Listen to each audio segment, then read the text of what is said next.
사랑하는 행복한 교회 성도 여러분, 이 영상을 보시는 하나님 나라의 귀한 자녀 여러분, 오늘은 2023년 8월 5일 토요일입니다. 오늘 매일 성경 본문에서는 이스라엘이 여호와께 간구하지만 심판은 변하지 않습니다. 모세와 사무엘은 백성을 위해 기도했던 하나님의 사람들입니다. 그러나 그들이 간구할지라도 여호와의 심판을 돌이킬 수는 없을 것입니다. 오늘 본문을 나누어 보겠습니다. 예레미야 15장 1절부터 2절, 확정된 심판, 중보를 거부하는 여호와, 칼, 기근, 포로. 3절부터 4절, 포로로 끌려갈 이스라엘, 4가지 심판, 므낫세의 죄. 5절부터 9절, 예루살렘 멸망, 예루살렘을 향한 탄원, 인내가 끝나다, 신속하게 임할 재앙. 오늘 본문 예레미야 15장 1절부터 9절 말씀을 듣고 다시 오겠습니다.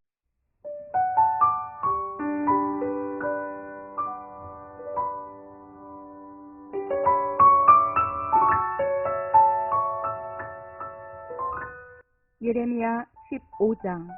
여호와께서 내게 이르시되 모세와 사무엘이 내 앞에 섰다 할지라도 내 마음은 이 백성을 향할 수 없나니 그들을 내 앞에서 쫓아내보내라. 그들이 만일 내게 말하기를 우리가 어디로 나아가리요 하거든 너는 그들에게 이르기를 여호와께서 이와 같이 말씀하시니라. 죽을 자는 죽음으로 나아가고 칼을 받는 자는 칼로 나아가고 기근을 당할 자는 기근으로 나아가고 포로될 자는 포로됨으로 나아갈지니라 하셨다 하라. 여호와의 말씀이니라. 내가 그들을 4가지로 벌하리니 곧 죽이는 칼과 찢는 개와 삼켜 멸하는 공중의 새와 땅의 짐승으로 할 것이며 유다 왕 히스기야의 아들 므낫세가 예루살렘에 행한 것으로 말미암아 내가 그들을 세계 여러 민족 가운데에 흩으리라. 예루살렘아, 너를 불쌍히 여길 자 누구며 너를 위해 울 자 누구며 돌이켜 내 평안을 물을 자 누구냐.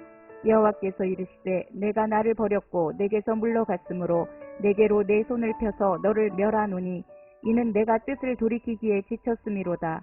내가 그들을 그 땅의 여러 성읍에서 키로 까불러 그 자식을 끊어서 내 백성을 멸하였나니 이는 그들이 자기들의 길에서 돌이키지 아니하였음이라. 그들의 과부가 내 앞에 바다 모래보다 더 많아졌느니라. 내가 대낮에 파멸시킬 자를 그들에게로 데려다가 그들과 청년들의 어미를 쳐서 놀람과 두려움을 그들에게 갑자기 닥치게 하였으며 7을 낳은 여인에게는 쇠약하여 기절하게 하며 아직도 대낮에 그의 해가 떨어져서 그에게 수치와 근심을 당하게 하였느니라. 그 남은 자는 그들의 대적의 칼에 붙이리라. 여호와의 말씀이니라.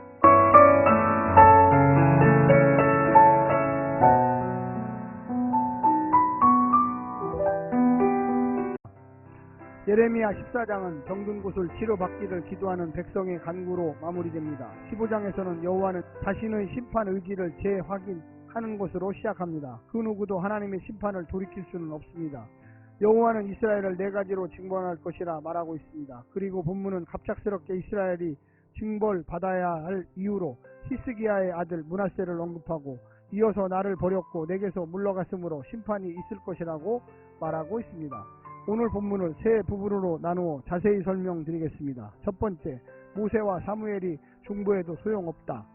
하나님이 선지자의 기도를 거절하십니다. 모세와 사무엘이 와서 중보해도 들어줄 수 없다고 하십니다. 칼이든 기근이든 유배든 그들이 행한 대로 거두게 하실 것입니다. 심판을 해도 돌아서지 않을 자들이니 다시 기회를 준다고 돌이킬 리가 없습니다. 예수님이 오셔도 내가 돌아서지 않으면 십자가의 은혜는 아무 유익이 없게 될 것입니다.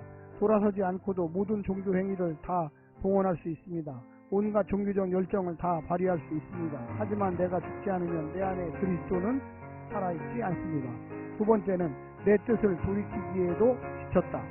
하나님의 사랑은 기계적이거나 일방적이지 않고 상호적입니다. 내가 화답하지 않는 하나님의 사랑은 의미 없습니다. 그 사랑이 인격적이니 하나님의 인내에도 한계가 있습니다. 하나님은 강한 손과 편팔과 큰 위엄과 기사로 이스라엘을 구원하셨던 그 손으로 자기 백성을 멸하실 것입니다. 회개할 때마다 용서하는 일이 이젠 지쳤다고 하십니다. 한계 없는 사랑은 사랑이 아닙니다. 자유와 책임을 묻지 않는 맹목적인 사랑은 눈먼 사랑일 뿐 인격적인 사랑이 아니기 때문입니다. 마지막 3번째는 놀람과 두려움이 갑자기 닥치리라. 가장 오랫동안 가장 완벽한 통치를 했던 므낫세 왕 시대의 악행을 고스란히 이어받은 시대를 심판하실 것입니다. 하나님이 심판하시는 날이 오면 아무도 유다를 향해 예를 갖추어 애곡하거나 그들의 안부 샬롬에 관해 관심을 보이지 않을 것입니다. 그날엔 하나님을 버리면서까지 굳게 유지하려고 했던 관계가 결코 나를 지켜주지 못할 것입니다. 심판의 때가 되면 바다에 모래같이 많아야 할 자손들이 죽어 과부가 모래보다 많아질 것이고, 적들이 한밤중에 은밀하게 오지 않고 대낮부터 공개적으로 파괴할 것이고, 7 자식을 가진 어미의 영광이 한날에 자식을 다 잃음으로써 수치로와 절망으로 바뀔 것입니다. 그러고도 남은 자도 칼에 죽임을 당할 것입니다. 하나님이 포기하실 만큼 지독한 고집과 제약에 대하여 하나님은 지독한 심판으로 갚으실 것입니다. 사랑하는 성도 여러분, 오늘 하루도 승리하십시오. 무더운데 건강하시기를 간절히 부탁드립니다. 샬롬.